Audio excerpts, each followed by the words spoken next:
Next on our beautiful panel, we have another beautiful sister, Yusra Metwally. Did I say it right? Oh, yes, thank you. She is an Egyptian-Australian solicitor, writer, senior policy advisor, Western Sydney community advocate and a founder of Swim Sisters, which is a grassroots initiative which aims to improve water safety skills in culturally and linguistically diverse communities. Yusra is passionate about empowering multicultural communities to address the health system inequities and in bridging the gap between policy and practice. She is a previous Labor Party candidate in the 2021 local government elections in Canterbury. Tonight, she will talk to us about the lack of representation of women of colour, her experiences representing the Racism Not Welcome campaign, and dismissal of experiences of diverse people of colour. Please put your hands together for the beautiful sister Yusra.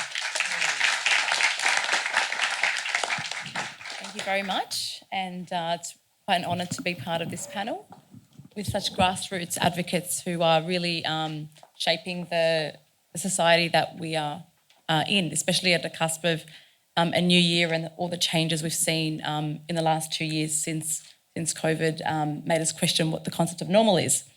I'd like to begin by acknowledging the traditional owners of the lands on which we meet, the land of the Gadigal people and the our Aboriginal elders on this panel. Really want to emphasise that our work as advocates always has to be connected to First Nations justice, and fighting racism is incomplete without the fight for First Nations justice. Everyone here's got a speech, and I've got lots of things I want to talk about, so I'm going to let the speech go so I can just speak from the heart. I am someone who wears many hats, also many hijabs.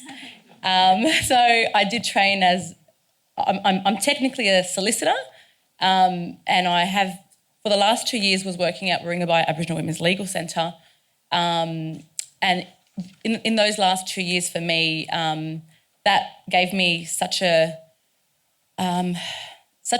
direct understanding of what the day-to-day impact of racism is for our First Nations people, especially looking at the impact of child protection, the ongoing impact of police brutality, and the failure to acknowledge the real impact of being a victim of domestic violence. So there's so many layers to that. For me, I currently work in the policy space, involved in politics, and have had my taste in going into local government. And the reason for that has always been because of the fact that growing up in a multicultural community, we don't see a representation of on council, on local government, where those really important decisions are made. I've had the opportunity through being involved with the Inner West Anti-Racism Network, which was created in the Inner West local area with grassroots organisations like the Addison Road Community Centre. And so to take that project where calling for ending racism, it would have almost been expected that Western Sydney, where the heart of multicultural communities reside, that they would take up that campaign.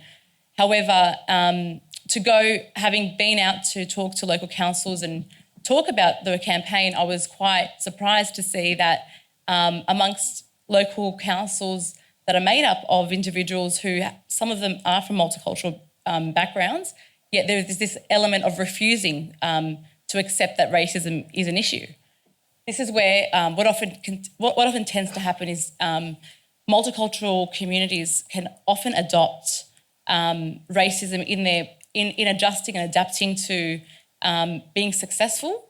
They have to take on the systemic racism, and I'm quite conscious that within multicultural communities there is a lot of work to be done in understanding what colonisation has meant. As a first-generation Australian, I am a beneficiary of colonisation, My family come from Egypt, and whenever I go on holidays there, I see the poverty, I see the horrible public health and education system, and how lucky I am to be in Australia. I simply reflect on the value that my passport holds just by virtue of the luck of being born in Australia. Now, so before I play this video, I'll be talking about what led. So one of the things that I did in 2016 was, as someone who's not an athlete or has any sporting ability as such, but became very unlikely to end up starting a swim group. And that was a result of a few factors, one of which was a bikini ban that happened in France. And I felt a sense of injustice when I saw images that were circulating of policemen who forced a woman to take off her clothing because she was too covered. So being Muslim and growing up in post 9/11 society, being political is just simply part of your existence. And I'd go on to commit to starting a group called Bikini Babes, just simply out of spite for what was happening. But then it just so happened that it was August 2016. There was a couple of other things that were happening. There was I just had this yearning to want to swim again, and I was really inspired by the story of an amazing swimmer who's currently on the Netflix documentary The Swimmers, Yusra Metwally. Put your hands up if you've seen it or heard of her. Basically, she would swim due to the conflict in Syria, escaped, and along with her sister, they did the treacherous journey from Syria to Europe. And through being able to swim, they swam their dinghy boat after the motor collapsed. And that for me just... and she ended up being part of the Refugee Olympic team in 2016. So as I consider myself an Olympics diehard with lovely memories of the Sydney 2000 Olympics. And the reason why the Sydney 2000 Olympics is a period for me of positivity is it was the year before September 11 when my life would, as a Muslim woman, really change forever. And as an 11-year-old, it was this understanding that you have to now prove that you are not a terrorist. And so it was actually last year that I was planning to write an opinion piece reflecting on the 30-year anniversary, and then I found it becoming a very deeply personal story that I wasn't ready to share, because I realised that you have to being political is not a choice. And I found myself being in white spaces where being political is almost, it's like it's some kind of a hobby thing that, I like to read ABC News in my spare time and just want to be, I want to sound smart, but no, it's actually so personal. And it means that advocacy is part of your everyday. And swimming was not something that, it was something that I just genuinely wanted to enjoy, but the more that I would deeply reflect on why I wasn't swimming, it was about the fact that there is a level of exclusion that you have in spaces when you go out to swim. Is it okay if the video's played? Yeah, that way I can just... Whatever you want, sister. Awesome. First, the giant privacy curtains for Muslim swimmers that have rocked the boat at a public pool. The council says the curtains will encourage more people to learn to swim. But not everyone's happy. In fact, one Olympic coach says the screens are a disgrace.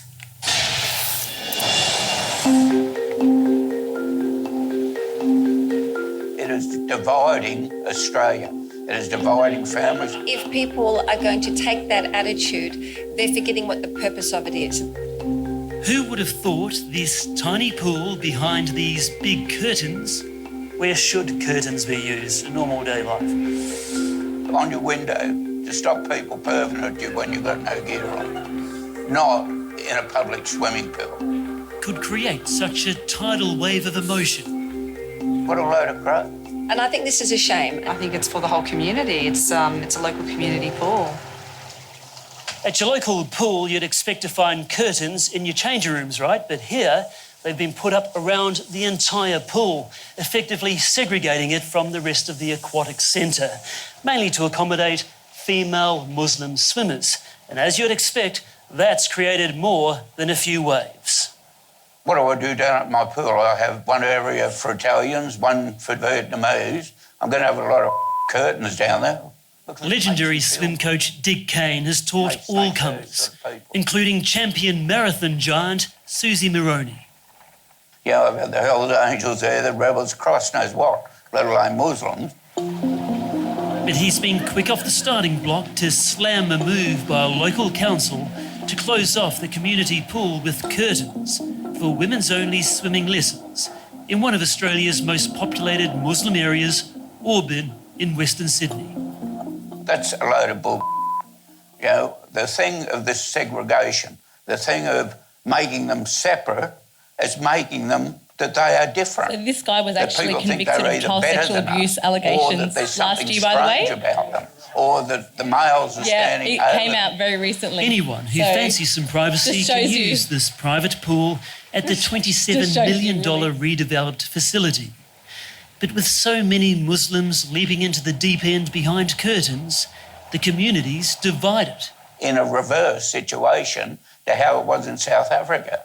I think it's really sad when you see people who refer to things like apartheid who used to swim. Salma Ihram heads the Australian Muslim Women's Association. She's celebrating the council's initiative to cater, wear what they want to wear without fear of discrimination. And make swimming safer for the Muslim community.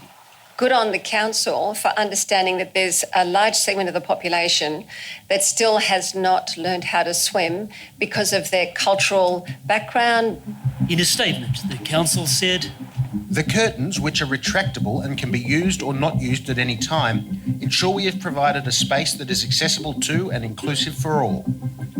But that doesn't wash with Dick, who still coaches swimming at another pool across town. Just take a look at Dick's sign, proudly standing outside the facility's entrance. I call my pool the Heinz pool. 57 different varieties, right? That's my nickname. And my team name, I call them. You're the Heinz team, 57. That can be the colours of the rainbow. You behave the same, you act the same, you respect each other.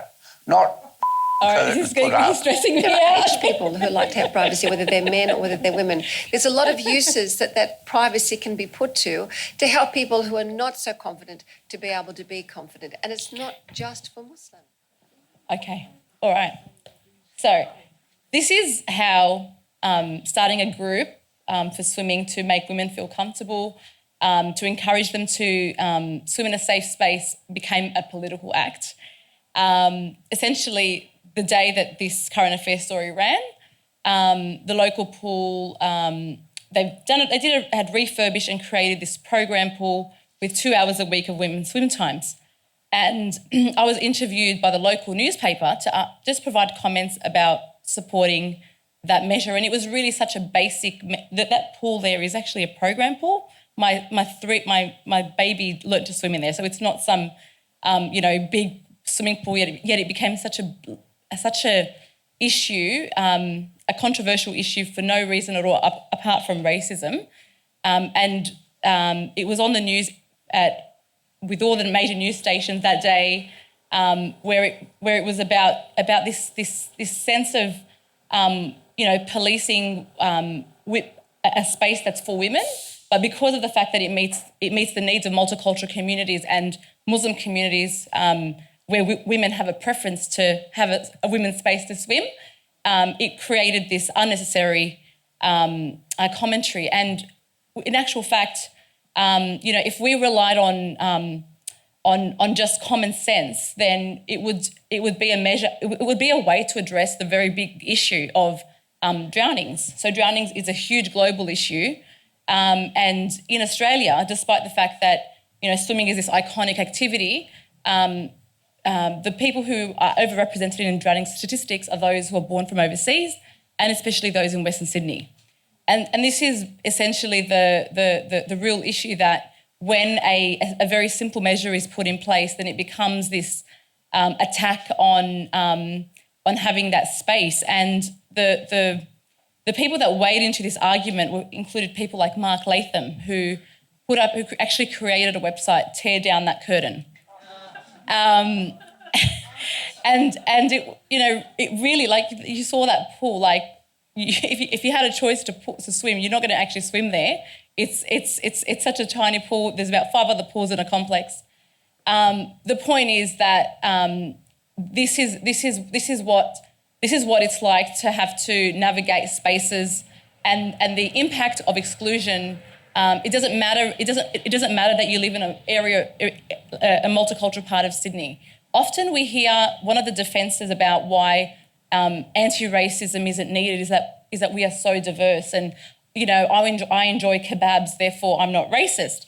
Yet I can tell you that I've been out to swim at Granville Pools, which is a hub of multicultural Western Sydney. So if you've been out there, you know there's all the best Lebanese charcoal chicken shops. Yet I've had a man approach me when I came to a 5 o'clock in the morning squad swim session one time, and he asked me, "What are you wearing?" Simply because it wasn't what he's used to, and so that is the real impact when you're navigating white spaces and having to see that there is a need to change the way programs are run, and really rethink how we do things. Otherwise, people are missing out and not being able to enjoy the spaces that they otherwise would need to be part of, not just to survive, but just part of enjoying the beautiful joys that comes with swimming. And so I guess with all the amazing advocacy work everyone's doing here, a reminder to just keep swimming, because we are really in a moment of huge change, and I want to thank you all for listening and watching that very extended video. Thank you very much.